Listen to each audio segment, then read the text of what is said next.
When he was little, the boy used to dream of who he would grow up to be. Maybe a policeman or a teacher. Mummy's friend Vance read books for a job, and that seemed fun. But the boy wasn't sure of his own capabilities. He had no talents.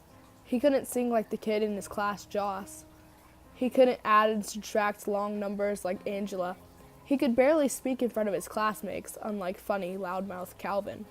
The only thing he liked to do was read page after page of his books. He waited for Vance to bring them by, one a week, sometimes more, sometimes less. There were periods when the man wouldn't show, and he would grow bored, rereading the same torn pages of his favorites. But he had learned to trust that the kind man would always come back, book in hand.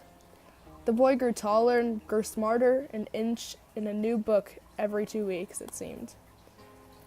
His parents were changing with the seasons. His dad grew louder, sloppier, and his mom grew more and more tired, her sobs filling the night louder and louder. The smell of tobacco and worse began filling the walls of the small house. As sure as the dishes overflowing the sink was the smell of scotch on his dad's breath. As the months went on, he would sometimes forget what his dad looked like altogether. Vance came around more, and he barely noticed when his mom's sobs changed in the night. He had made friends at this point. Well, one friend. The friend moved away, and he himself never bothered to make new friends. He felt like he didn't need them. He didn't mind being alone. The men who came that night changed something deep within the boy. What he saw happen to his mom made him harden, and he grew angrier as his dad became a stranger. Soon after, his dad stopped stumbling into the small, filthy house at all. He was gone, and the boy was relieved. No more scotch, no more broken furniture or holes in the walls. The only thing he had left behind was a boy without a dad, and a living room full of half-empty packs of cigarettes. The boy hated the taste that the cigarettes left, but he loved the way the smoke filled his lungs, stealing his breath. He found himself smoking every single one, and then he bought more.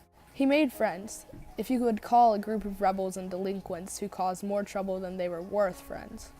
He began to stay out late, and the little white lies and harmless pranks the group of angry boys would play began turning into more serious crimes. They turned into something darker, something that they all knew was wrong, the deepest level of wrong. But they thought they were just having fun. They were entitled and couldn't deny the adrenaline rush that came with the power they felt. After each innocence they stole, their veins pulsed with more arrogance, more hunger, fewer boundaries. This boy was the softest one still among them, but he had lost the conscience that once made him dream of becoming a fireman or a teacher. The relationship to women he was developing wasn't typical. He craved their touch, but shielded himself against any type of emotional connection. This included his mom, to whom he stopped saying even a simple "I love you." He barely saw her anyway. He spent almost all his time running the streets, and the house came to mean nothing to him except for the place where the packages occasionally arrived. An address from Washington State was scribbled under Vance's name on these packages. Vance had left him too. Girls paid attention to the boy. They latched onto him, long nails digging crescents into his arms as he lied to them, kissed them, fucked them. After sex, most of the girls would try to wrap their arms around him. He would brush them off, placing no kisses or soft caresses to their skin. Most of the time, he was gone before they caught their breath. He spent his days high, his nights higher, hanging out in the alley behind the liquor store or in Mark's dad's shop, wasting life away.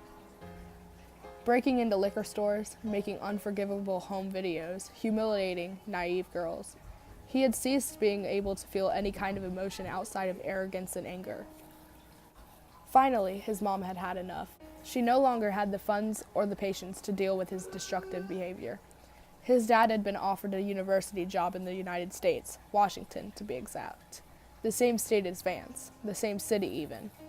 The good man and the bad man together in the same place again. His mom didn't think he could overhear her speaking to his dad about shipping him off there. Apparently the old man had cleaned up some, though the boy wasn't quite sure. He'd never be sure. His dad had a girlfriend too, a nice woman who the boy was envious of.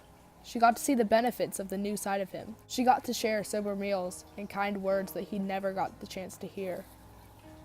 When he arrived at the university, he moved into a frat house, out of spite against the old man.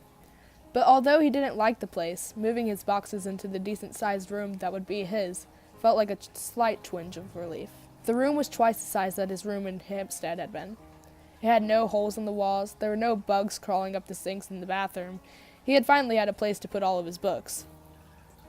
At first, he kept to himself, not bothering to make any friends. His crowd came together slowly, and with it, he fell into the same dark pattern. He met the virtual twin of Mark, all the way over in America, making him start to think that this was the way the world was just supposed to be. He began to accept that he would always be alone. He was good at hurting other people, at causing mischief. He hurt another girl, like the one before, and he felt that same storm coursing up and down his spine, fighting to destroy his life with this wild energy. He began drinking the way his dad did, being the worst type of hypocrite. He didn't care, though. He was numb, and he had friends, and they helped him ignore the fact that he didn't have anything real in his life. Nothing really mattered, not even the girls who tried to get through to him.